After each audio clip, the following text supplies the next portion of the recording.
Welcome students. आज हम पढ़ेंगे फ्रेम्स। फ्रेम्स जो है वो basically weak slot and filler structure का एक एग्जांपल है। फ्रेम जो है वो बेसिकली क्या है, एक नॉलेज रिप्रेजेंटेशन टेक्निक है और ये weak slot and filler structure में आती है। विच मीन्स कि मैं यहाँ पे जो भी कुछ पढ़ाऊंगा उसमें जो भी कोई एग्जाम्पल कोड करूंगा, आपका एग्जाम्पल कुछ और भी हो सकता है और आप उसको अलग से लिख भी सकते हो। अब ये फ्रेम की शुरुआत कहाँ से हुई और ये फ्रेम ने बेसिकली आगे जाके किया क्या? फ्रेम बेसिकली क्या था कि एक स्ट्रक्चर्ड तरीके का रिकॉर्ड बनाने का तरीका था। मतलब फ्रेम जो है उसको रिकॉर्ड ही बोलते हैं और इसका के एक प्रॉपर एक स्ट्रक्चर था जिसके अंदर क्या होते थे, इसके एट्रीब्यूट्स होते थे और उन एट्रीब्यूट्स की वैल्यूज होती थी। शायद ये डेफिनेशन आपने ओओपीएम में कहीं सुनी होगी, शायद क्लास और ऑब्जेक्ट जब पढ़ रहे होंगे तब सुनी होगी।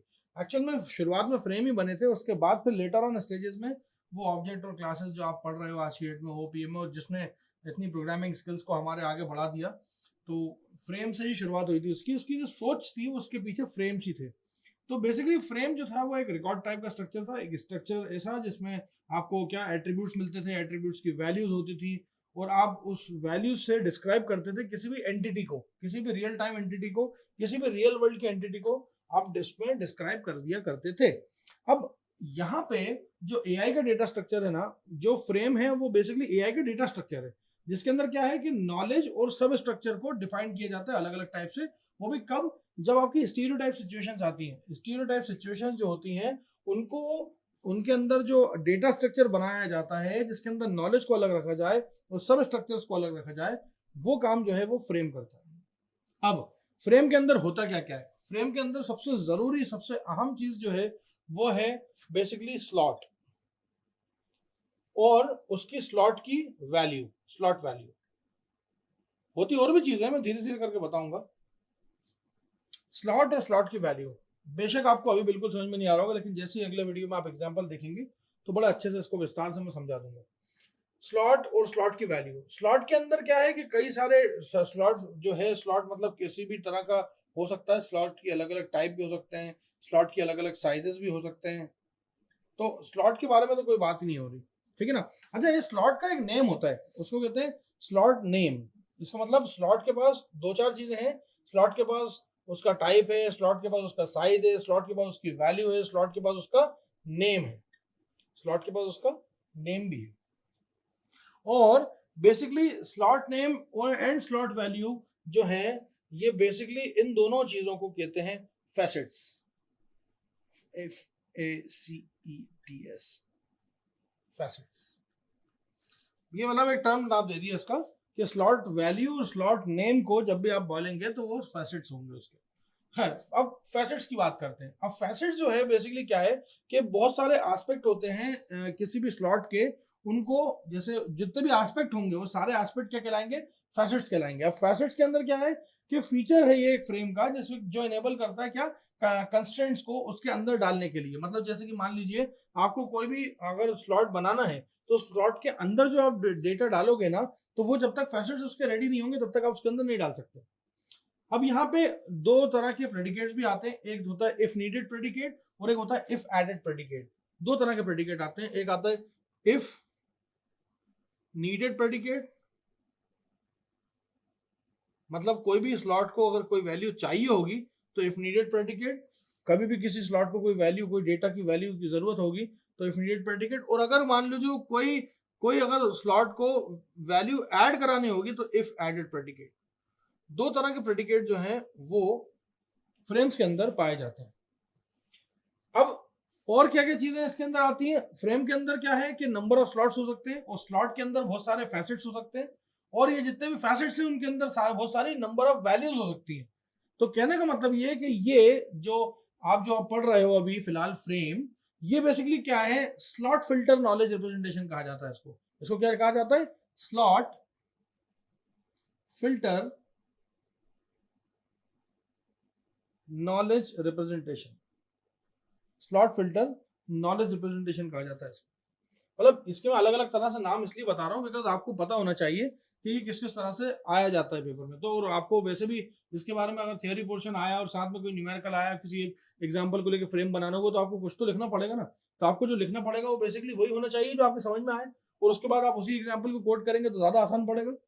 अब क्या है कि फ्रेम जो है ये इसकी थोड़ी सी हिस्ट्री मालूमात करते हैं कि ये मौजूद कहाँ से है, अभी अपने हमारे पास क्या कर रहा है। बेसिकली क्या था कि सिमेंटिक नेट से डिराइव था। सिमेंटिक नेट में रियल टाइम रियल वर्ल्ड की जितनी भी प्रॉब्लम्स थी उनको सॉल्व करता था और बड़े आसानी से कर लिया करता था। तो यहाँ पे फ्रेम्स को भी ऐसे ही करा गया कि सिमेंटिक नेट के जरिए बनाया गया और बाद में ये इवॉल्व हुआ। तो आज की डेट में जो ये आप क्लासेस और ऑब्जेक्ट्स पढ़ रहे हो ना, ये इसी की बदौलत पढ़ रहे हो। इसको इवॉल्व करा गया फ्रेम को। अच्छा, सिंगल फ्रेम जो था वो किसी भी काम का नहीं था, क्योंकि सिंगल फ्रेम के अंदर इंफॉर्मेशन कितनी थी। जैसे सिंगल फ्रेम है, नेम, नेम लिखा, इमरान, इमरान लिख दिया, किस काम का। जब तक मैं उसमें डेजिग्नेशन नहीं लिखूंगा कि professor, assistant professor, associate professor नहीं लिखूंगा तो क्या काम का। वो चलो अगर वो लिख दिया तो उसके बाद फिर मुझे कॉलेज लिखना पड़ेगा या यूनिवर्सिटी लिखनी पड़ेगी। तो कहने का मतलब ये है कि हमेशा है एक इन्फॉर्मेशन जो होती है ना, एक नॉलेज जो होती है वो अधूरी किसी काम की नहीं होती, उसके साथ साथ सारी चीजें जुड़ी हुई होती हैं। तो भाई जब सारी चीजें जुड़ी हुई हैं तो इमरान नाम का एक फ्रेम ही बना दो ना, उसके अंदर लिख दो सारी चीजें, उसकी वेट, उसका हाइट, उसकी सैलरी, उसका डेजिग्नेशन, उसका मैरिटल स्टेटस, जो भी कुछ है, एड्रेस, पता, फोन नंबर, टेलीफोन नंबर, आधार कार्ड नंबर, सब लिख दो, उठा के एक फ्रेम बना दो। और शायद यही होता है, आधार कार्ड का जो नंबर है वो आपका डालते तो पूरा जन्म पत्री निकल के आ जाती है। क्यों? क्योंकि आधार कार्ड नंबर एक यूनिक नंबर है, उसको जैसे डाला, पुटअप करा, फटाक से आ गया। और पुलिस एफआई भी हो जाती है कि अच्छा आप पे पुलिस केस है कि नहीं, या फिर आप जो भी है, जो भी है आगे पीछे की सारी चीजें पता लग जाती है। तभी शायद आप किधर भी जाओगे, बैंक में जाओ, किधर भी जाओ, तो आधार कार्ड मांगा जाता है। तो क्यों मांगा जाता है? ताकि आप सारे के सारे लोग, जितने भी आबादी इस इंडिया की है, वो सारी की सारी एक फ्रेम स्ट्रक्चर के अंदर आ जाए। तो देखो ना, उसका भी आधार कार्ड नंबर ऐसा होता है ना, 4 डिजिट फिर डैश, 4 डिजिट फिर डैश, 4 डिजिट ऐसा होता है ना। तो ये बेसिकली क्या है, ये बेसिकली क्या है, ये फ्रेम का तरीका है और ये फ्रेम का नंबर है। जो भी मेरा आधार कार्ड नंबर है वो बेसिकली मेरा फ्रेम नंबर है। उस फ्रेम नंबर से उठा के मुझे पकड़ लिया जाएगा कि मैं कहाँ रहता हूँ, क्या करता हूँ, क्या नहीं करता, सब मिल जाएगा। कहने का मतलब ये है कि ये जो फ्रेम है ये आज की डेट में तो खैर क्लासेस और ऑब्जेक्ट्स के फॉर्म में आ रहा है। और फ्रेम के अंदर क्या है कि बहुत सारी चीजें होती हैं। जैसे कि आप सबसे पहले की अगर बात करें तो सबसे पहले तो होता है फ्रेम का नेम, नेम ऑफ फ्रेम। सबसे जरूरी चीज जो होती है वो क्या होती है, उस जो भी आप फ्रेम बना रहे हो उसका नाम क्या है।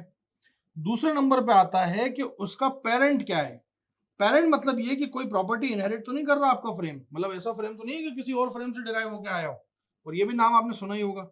उसके बाद अगला आता है स्लॉट नेम, और उसके बाद आता है स्लॉट की वैल्यू। और ये नेम और वैल्यू जो है इसी को तो फैसेट कहते हैं।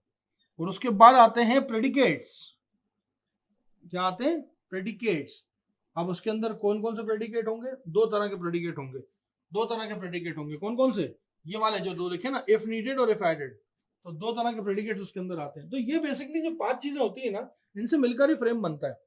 हम यकीनन इसमें अभी एग्जांपल भी देखेंगे और इसमें समझेंगे कि किस किस तरह से फ्रेम को बनाया जाता है। और असल में हम कर क्या रहे हैं, बेसिकली हम कर ये रहे हैं कि फ्रेम के अंदर क्या है कि सारी की सारी इंफॉर्मेशन जो है वो कनेक्टेड है।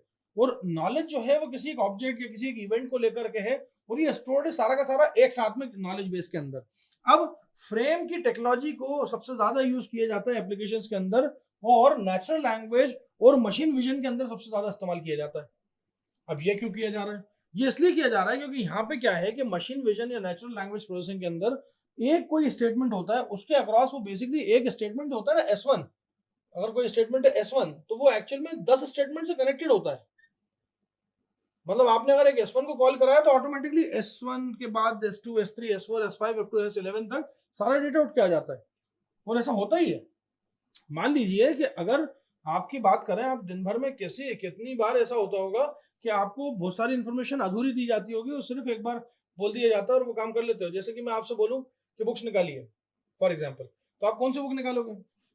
फिजिक्स की, केमिस्ट्री की, मैथ्स की, सोशल साइंस की, हिस्ट्री, ज्योग्राफी, बायोलॉजी, सिविक्स, क्या निकालोगे? Data structure, OPM, artificial intelligence. जाहिर सी बात है आर्टिफिशियल इंटेलिजेंस निकालोगे क्योंकि लेक्चर उसी का चल रहा है।